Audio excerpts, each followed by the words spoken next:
भगवान शंकर शिव के मस्तक पर, पिंडी पर, शिवलिंग पर धतूरा पहली बार चढ़ाया गया तो फुलेरा दूज का दिन था। इसलिए शिव महापुराण की कथा कहती है जिस दिन कोई मुहूर्त नहीं हो, कोई काम नहीं हो, उस दिन केवल फुलेरा दूज के दिन आप किसी भी दुकान का, व्यापार का, व्यवसाय का, जन्म का, आदि का कोई भी मुहूर्त कर लो, वो कभी ठप नहीं हो सकता, वो बढ़कर ही चलेगा। सारी जिंदगी के कांटे निकल जाते हैं, सारी जिंदगी के कांटे समाप्त हो जाते हैं फुलेरा दूज।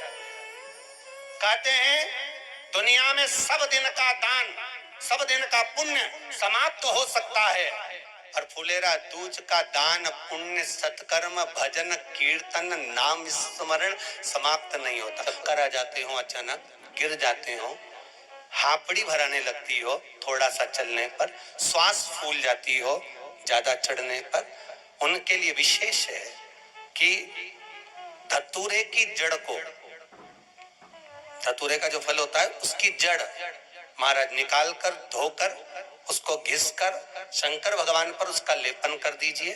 थोड़ी सी जड़ शिव जी पर चढ़ा दीजिए फुलेरा दूज के दिन। उस जड़ को पानी चढ़ाकर वापिस लेकर आ जाइए। जो मिर्गी का मरीज होता है, जिसको दमे की शिकायत होती है, श्वास की होती है, चलने में हापड़ी भरा जाती हो, फुलेरा दूज के दिन दोपहर के समय पर उसको वो जड़ केवल 3 या 4 बार सुगंध में सुंगा दी जाती है तो मिर्गी की बीमारी समाप्त हो जाती है, और जिसको दमा श्वास फूलता है उसको भी आराम लग जाता है। फुलेरा दूज के दिन उसके लिए नित्य आनंद का सुख दे जाती है। और भी ध्यान दें, जिसको बहुत भारी बीमारी हो, डॉक्टर कह रहे हैं कि ऑपरेशन की जरूरत है, ऑपरेशन कराना पड़ेगा, गांठ हो गई है, ये हो गया है, वो हो गया है, निवेदन है एक धतूरा फुलेरा दूज के दिन भगवान शंकर के शिवलिंग पर समर्पित करें और 5 बेलपत्र नंदीश्वर भगवान पर अर्थात भगवान नंदी पर समर्पित करें। जीवन में कितनी बड़ी भी बीमारी होगी वो आगे नहीं बढ़ सकती, ऑपरेशन की जरूरत नहीं पड़ सकती, वो केवल फुलेरा दूज पर हो, केवल फुलेरा दूज के दिन, उसके सिवाय नहीं। और वो 15 मार्च को है, मौका मिला है, आनंद से। धतूरा होता है विषैला, कैसा होता है? विषैला, बहुत विष होता है धतूरे के अंदर। पर महाराज भगवान शिव को वो समर्पित किया जाता है जैसे पार्वती जी को लगा जब कोई साथ नहीं दे रहा, पार्वती जी को लगा जब कहीं से सुख का अनुभव नहीं हो रहा, आनंद का अनुभव नहीं हो रहा, पार्वती जी ले गई धतूरा, पार्वती मैया ले गई उस बेलपत्र को शिव को। और प्रयास करना, अगर दुख है तो एक धतूरा समर्पित कर कर 1 लोटा पानी अवश्य समर्पित कर। उनके लिए भी कहूंगा जिनको शरीर में दाद हो जाती है, खाज हो जाती है या खुजलियों का क्रम हो जाता है, उनके लिए भी महाराज धतूरे का पानी, धतूरा 1 लोटे में डाल दो, पानी रख दो उसमें, उसके अंदर थोड़ा सा चंदन डालकर वो पानी शिव जी को समर्पित कर दो। वही पानी को लेकर आ जाइए और कुछ देर तक शरीर में लगाकर बैठ जाइए महाराज। वो केवल फुलेरा दूज का है महाराज, उसको शरीर में लगाकर थोड़ी देर बैठ जाइए, 15-20 मिनट तक। शरीर के अंतर्गत कोई वस्त्र ना हो, उस वस्त्र को उतार कर उसको लगाकर बैठ जाओ। 2.5 से 3 मिनट खाज किसी भी चर्म रोग होगा वो धीरे धीरे समाप्ति की ओर हो जाएगा। महाराज फुलेरा दूज का महत्व शास्त्र कहता है, भले इसको छुपा कर रखा गया हो शास्त्रों के अनुसार, पर इसकी महत्वता जो दुकान, जो व्यापार, जो व्यवसाय, और पहले भी आपको कहा, मान लो आप शिवरात्रि के दिन रात को भगवान शंकर को धतूरा चढ़ाते हो व्यापार व्यवसाय के लिए, और वो धतूरा आप शिवरात्रि के दिन सुबह 4 बजे से पहले नहीं बांध सकते, तो उस धतूरे को फुलेरा दूज के दिन लाल वस्त्र में बांधकर अपने व्यापार वाली जगह पर बांध दो। जीवन में कभी व्यापार नीचे नहीं जाएगा, बढ़ता ही चला जाएगा। और उनके लिए भी निवेदन करूंगा जिनके यहाँ कर्जा बहुत है, बहुत कर्जा है, चूक ही नहीं रहा, पैसा ही नहीं रहा, व्यापार चले तो कर्जा चूके, उनके लिए भी निवेदन करूंगा। एक धतूरा बेलपत्री के पेड़ के नीचे शिवलिंग का निर्माण कर कर फुलेरा दूज के दिन उस धतूरे को अपनी कामना कर कर हल्दी में भिगोकर उसको भगवान शंकर को समर्पित कर दीजिए अपनी कामना कर कर। उसी हल्दी की 1 बिंदी अपने साथ में रुमाल में लगाकर अपने व्यापार व्यवसाय की जगह पर लेकर जाइए।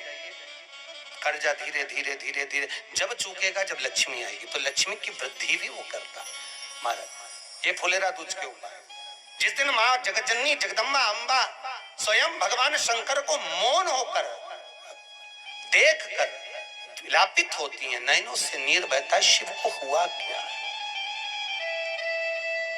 शंकर को क्या हुआ है, योगरदानी को हुआ क्या।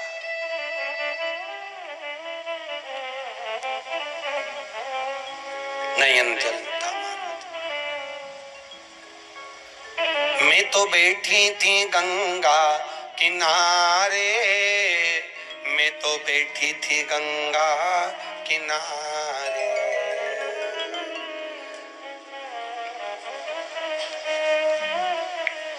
ऐसा धक्का दिया ओ भोलेनाथ, दिल तुझको दिया ओ भोले। भगवान शिव औगड़दानी, त्रिकालदर्शी, कैलाशी, अविनाशी, इस चित्तवृत्ति के मन की बात को धारण करने वाले,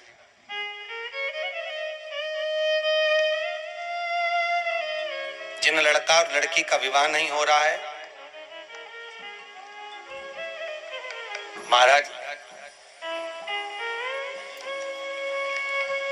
विवाह के लिए बहुत परेशान हो गए, उनके लिए भी 5 बेलपत्र, 1 धतूरा, 5 शमी पत्र अशोक सुंदरी वाले स्थान पर, चाहे मंगल हो, चाहे राहु हो, चाहे केतु हो, सारे ग्रह भले अनुकूल है नहीं है, प्रतिकूल है नहीं है, वो अपने अनुसार उसको लेकर शमी पत्र, बेलपत्र और धतूरा हाथ की हथेली में रखकर, जिसका मंगल विवाह नहीं हो रहा, बहुत कष्टप्रद है, हाथ में रखकर अशोक सुंदरी, अशोक सुंदरी का स्थान सबको मालूम है ना, भगवान शंकर की जलाधारी पर शिवलिंग, पार्वती जी का हस्त कमल, जहां से चरण जल नीचे जाता है, राइट भाग गणेश जी का स्थान, लेफ्ट भाग कार्तिकेय का स्थान, जलाशय में से, जलाधारी में से जो जल नीचे गिरता है बूंद बूंद, और शंकर भगवान की 5 लड़कियां, जया, विषहरा, शामरीवारी, दोतली और देव, शंकर जी की 1 लड़की और अशोक सुंदरी 6ठे नंबर की, उसका स्थान, इन पानी जो जाता है उसके बीच में जो मोटी सी लाइन होती है, उस मोटी सी लाइन पर जो स्थान है वो अशोक सुंदरी का स्थान है। किसका स्थान है? अशोक सुंदरी। शंकर भगवान का संपूर्ण परिवार, जलाधारी माता पार्वती जी का हस्त कमल, चरण, राइट में गणेश जी, लेफ्ट में कार्तिकेय जी, बीच में अशोक सुंदरी, और ऊपर से जो 1-1 बूंद पानी गिरा रहा है वो है शंकर भगवान की 5 लड़कियां, जया, विषहरा, शामरीवारी, दोतली और देव। तो जिनका विवाह नहीं हो रहा, अशोक सुंदरी वाली जगह पर हाथ में लेकर वो धतूरे के साथ शमी पत्र, बेलपत्र समर्पित करें और बाबा से निवेदन करें, बाबा आपकी कामना पूर्ण, फुलेरा दूज करें। अशोक सुंदरी पर जो धतूरा चढ़ता है, वैसे तो अशोक सुंदरी पर धतूरा बहुत कम चढ़ता है, केवल एक फुलेरा दूज का दिन ही ऐसा होता है जिस